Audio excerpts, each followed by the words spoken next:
नमस्कार। आज मैं आपसे एक प्रश्न पूछना चाहता हूँ। आपको आपके बचपन की याद दिलाना चाहता हूँ। जब आप छोटे थे और तब आपकी दादी माँ या माँ कैसे खाना खिलाती थी, याद है कुछ? जी हाँ, ठीक समझा आपने, एग्ज़ैक्टली मेरे साथ भी वही होता था। जब खाना ढेर सारा होता था, तो दादी माँ या मौसी खाने को छोटे-छोटे हिस्सों में बाँट देती थी। और बोलती थी, ये चाचा का हिस्सा, ये मौसी का हिस्सा, ये बड़े भैया का हिस्सा, ये बुआ जी का हिस्सा, ये चिड़िया का हिस्सा, ये तोता का हिस्सा, ये मैना का हिस्सा। और ऐसे कर करके सारा खाना हमें चट से खिला देती थी और हम लोग भी खुशी खुशी खा लेते थे, पता भी नहीं चलता था। जी हाँ, आप सही समझे। मैं भी आज आपके साथ यही करने वाला हूँ। आज मैं आपको हरिवंश राय बच्चन की जो कविता है आत्मपरिचय, उसका दूसरा बंद पढ़ाऊंगा। जो हरिवंश राय बच्चन की कविता है या और भी जो कविताएं होंगी, उनको छोटे छोटे टुकड़ों में बांट करके छोटा छोटा वीडियो बनाऊंगा, ताकि आपको ज़्यादा समय न लगे समझने में, ज़्यादा वक्त वीडियो पर ना गुजारना पड़े और आसानी से समझ जाए। और जब हम किसी पर्टिकुलर पोर्शन पर फोकस करते हैं, तो वहाँ से कितने तरह के प्रश्न बन सकते हैं, उस पर हम सोच पाते हैं, उसको समझ पाते हैं। अगर हम ऐसे पूरा पढ़ा देंगे, सत्यनारायण की कथा की तरह बाँच देंगे, तो आप भी वीडियो देखोगे भूल जाओगे, कोई फ़ायदा वीडियो देखने का नहीं मिलेगा। लेकिन मैंने जिस तरह से प्रश्न बोर्ड में आते हैं, उस ढंग से पदों को छोटे छोटे हिस्सों में बांट दिया है, और उस पद पर किस तरह के प्रश्न बन सकते हैं, कैसे कैसे प्रश्न बन सकते हैं, वो कोशिश मैंने की है। और आप इसको नोट्स बना लीजिएगा, तो मेरी ये गारंटी है कि किसी भी परीक्षा में जो टॉपिक मैं पढ़ाऊंगा वहाँ से प्रश्न आएगा, तो उससे अलग नहीं आएगा। आइए, मैं बिना देर किए हरिवंश राय बच्चन की कविता आत्मपरिचय का दूसरा बंद पढ़ता हूँ। कविता है, मैं स्नेह सुरा का पान किया करता हूँ, मैं स्नेह सुरा का पान किया करता हूँ, मैं कभी न जग का ध्यान किया करता हूँ। जग पूछ रहा उनको जो जग की गाते, जग पूछ रहा उनको जो जग की गाते, मैं अपने मन का गान किया करता हूँ, मैं अपने मन का गान किया करता हूँ। यहाँ पर कवि हरिवंश राय बच्चन कह रहे हैं कि मैं स्नेह रूपी शराब, प्रेम रूपी शराब, प्रेम रूपी मदिरा का पान करता हूँ। अर्थात मैं प्रेम का ही भूखा हूँ, मुझे प्रेम ही चाहिए। मैं कभी न जग का ध्यान किया करता हूँ, मैं इस बात की बिल्कुल परवाह नहीं करता कि संसार क्या कहता है, संसार इस विषय में क्या सोचता है। और संसार किसको पूछता है? जग पूछ रहा उनको जो जग की गाते। संसार उनको पूछता है जो संसार का गुणगान करते हैं, संसार की लल्लो चप्पो करते हैं, संसार की चापलूसी करते हैं। अर्थात जो बने बनाए ढर्रे पर चलते हैं। लेकिन मैं अपने मन का गान किया करता हूँ, मैं अपने मन का गान किया करता हूँ, जो मेरे मन का है, जो मुझे उचित लगता है, मैं अपनी मर्जी का करता हूँ। एक लोक कहावत है इस विषय में कि लीक लीक गाड़ी चलें लीक ही चलें कपूत, लीक छाड़ी तीनों चलें शायद सिंह सपूत। आशय ये है कि एक ट्रैक पर गाड़ी चलती है, लीक पर ही कुपुत्र चलते हैं, लेकिन ट्रैक को छोड़कर लीक से हटकर चलने वाले कौन होते हैं? कवि। शायर मतलब कवि, सिंह मतलब शेर, और सपूत मतलब सुपुत्र।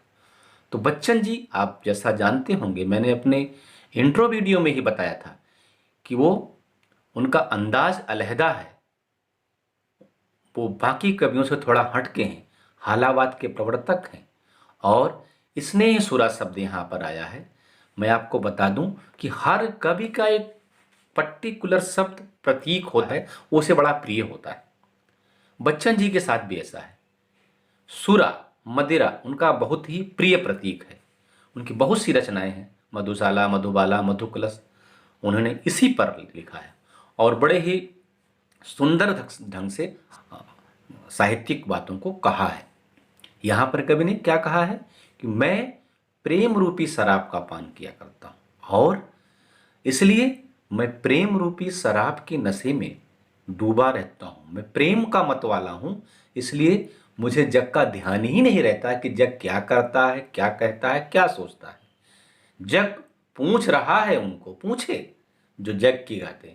मैं अपने मन का गान किया करता हूँ। मैं मस्त मौला हूँ, फक्कड़ हूँ, मेरी मर्जी वही मैं करता हूँ जो मुझे अच्छा लगता है। पहले बंद की व्याख्या मैं इसके पहले वाले वीडियो में बता चुका हूँ। अब यहाँ पर हम काव्य सौंदर्य बताएंगे। जैसा कि मैंने पहले बताया है, काव्य सौंदर्य के दो पक्ष हैं, भाव सौंदर्य और शिल्प सौंदर्य। तो भाव सौंदर्य में जो आपने पहले वीडियो में लिखा है, लगभग वही चीज़ें यहाँ भी आपको लिखनी है। वो लिखा हुआ है, अगर आपने नहीं लिखा है तो वहाँ से नोट्स बना लीजिए। एक दो बिंदु जो अतिरिक्त जोड़ना है हमें, वो मैं यहाँ पर लिख दिया हूँ। शिल्प सौंदर्य में भी जो एक्स्ट्रा अतिरिक्त बिंदु हैं, जो इसमें अलग से हैं, उनको मैं यहाँ पर लिखा हूँ। बाकी जो उसमें है लगभग वही। जैसे मैं आपको बताऊं कि पहले वाले में क्या है, जो कॉमन है दोनों में। मैं पहले भाव सौंदर्य की बात करता हूँ, इसको आप वहाँ से लिख लेंगे। भाषा सरज, सहज एवं संवेदना से युक्त है। आत्मकथा शैली में व्यक्तिगत जीवन में घटित घटनाओं की सहज अनुभूति एवं सच्ची अभिव्यक्ति की है। अब ये उसमें भी है और इसमें भी है, तो ये पॉइंट आप वहाँ से लिख लेंगे भाव सौंदर्य में। यहाँ पर नया क्या है, नया ये है भाव सौंदर्य में कि कवि का समाज के प्रति द्वंद्वात्मक दृष्टिकोण दृष्टिगोचर होता है। अब आप कहेंगे दृष्टिगोचर क्या है, तो आप यहाँ ये भी कह सकते हैं कवि का समाज के प्रति द्वंद्वात्मक दृष्टिकोण दिखाई पड़ता है, प्रकट होता है, प्रदर्शित होता है। लेकिन मैंने थोड़ा साहित्यिक शब्द रखने की कोशिश की है, क्योंकि आप 12वीं क्लास में बोर्ड में लिखेंगे तो साहित्यिक शब्द, थोड़ा भारी भरकम शब्द भी कभी कभी प्रयोग करना चाहिए। इससे परीक्षक पर अच्छा असर पड़ता है। तो इसलिए मैंने यहाँ क्या लिखा है, कवि का समाज के प्रति द्वंद्वात्मक दृष्टिकोण दृष्टिगोचर होता है। दृष्टिगोचर मैंने नहीं लिखा है, आप लिख लीजिएगा, या दिखाई देता है।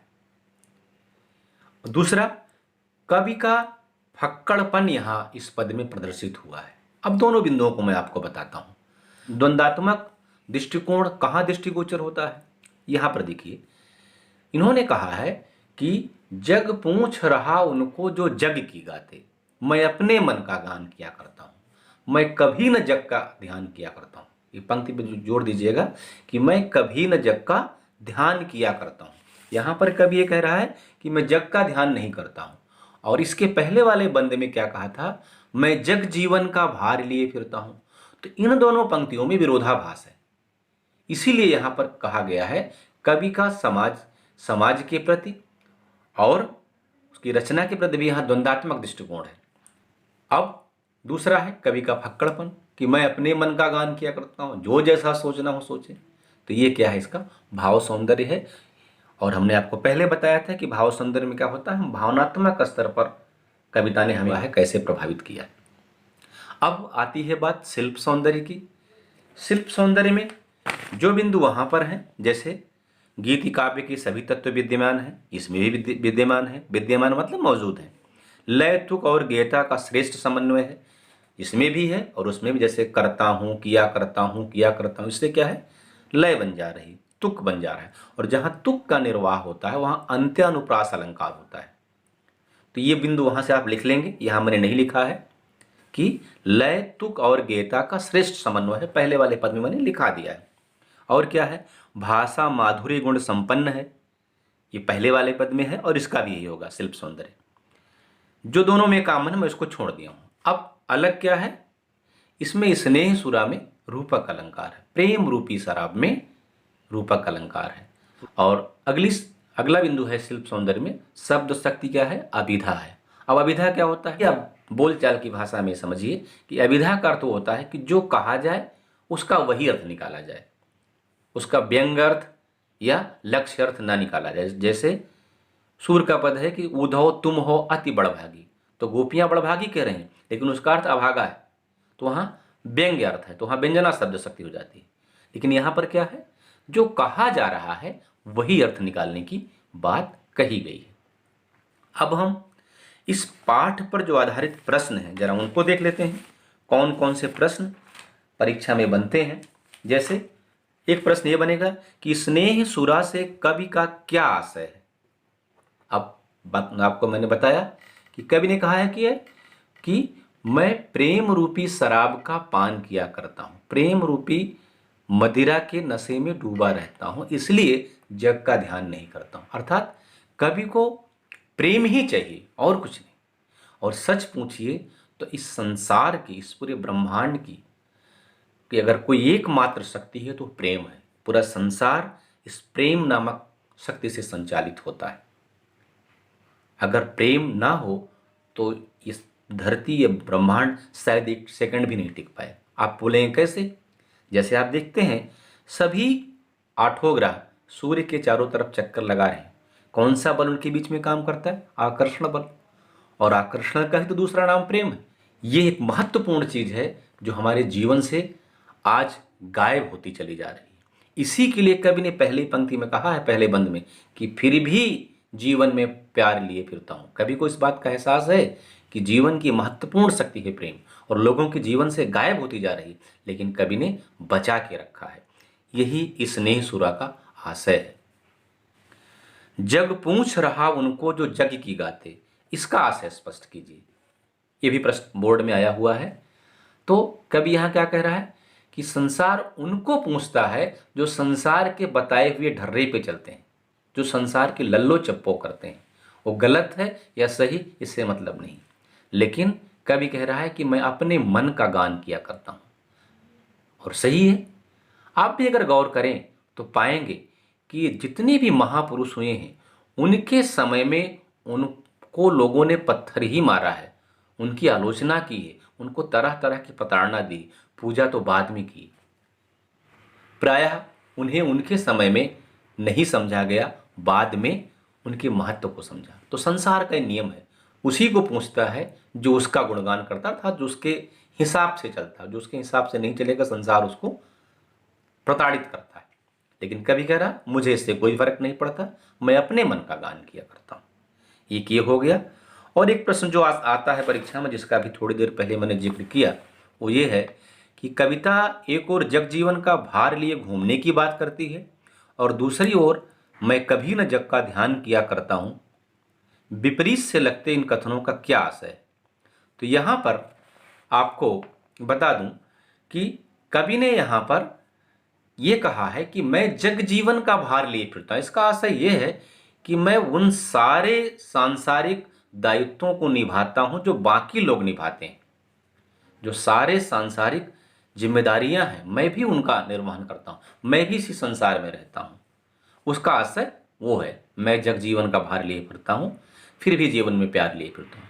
और जब यहां कहा जा रहा है कि मैं कभी न जग का ध्यान किया करता हूं, तो इसमें कवि यह कहना चाह रहा है कि वो संसार की निरर्थक बातों पर ध्यान न देकर केवल प्रेम पर केंद्रित रहता है। जो दुनिया की निरर्थक बातें हैं उनका ध्यान नहीं करता। तो इसलिए यहां पर ये दो विपरीत से लगते गुण वास्तव में विपरीत नहीं है, एक दूसरे के पूरक हैं, विरोधाभासी नहीं है।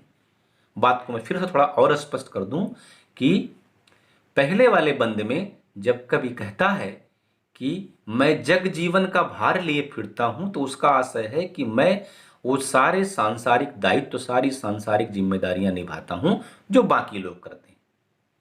इसका यह आशय हुआ। फिर भी मैंने अपने जीवन से प्यार गायब नहीं होने दिया। दूसरे में जो वो कहता है मैं कभी न जग का ध्यान किया करता हूं, तो इस बात के लिए कहता है जो संसार की निरर्थक बातें हैं, जो संसार के लिए बोझिल हैं, जो अनावश्यक हैं, उन पर ध्यान नहीं देता है, वो प्रेम पर ध्यान देता है। क्योंकि कवि को पता है कि जीवन का मूल तत्व क्या है? प्रेम है। अगर ये कहा जाए परमात्मा स्वयं प्रेम का स्वरूप है तो ये बात अतिशयोक्त नहीं होगी। और आप देखेंगे हिंदी साहित्य में या कहीं भी भक्ति काल में, तो ईश्वर को प्राप्त करने को, परमात्मा को प्राप्त करने का एकमात्र रास्ता होता है प्रेम। वो कहते हैं ना, भगवान आपके प्रेम के भूखे हैं, चढ़ावे के नहीं। तो यहां पर इस बात का एहसास कवि को है, इसलिए ये जो विरोधाभासी सी लगती हुई पंक्तियां हैं वास्तव में विरोधाभासी नहीं, एक दूसरे की पूरक हैं। मेरा यह तरीका पढ़ाने का अच्छा लगा हो तो वीडियो को सब्सक्राइब और शेयर जरूर कर दीजिएगा ताकि मैं आपके लिए और भी अच्छे अच्छे वीडियो ला सकूं। धन्यवाद।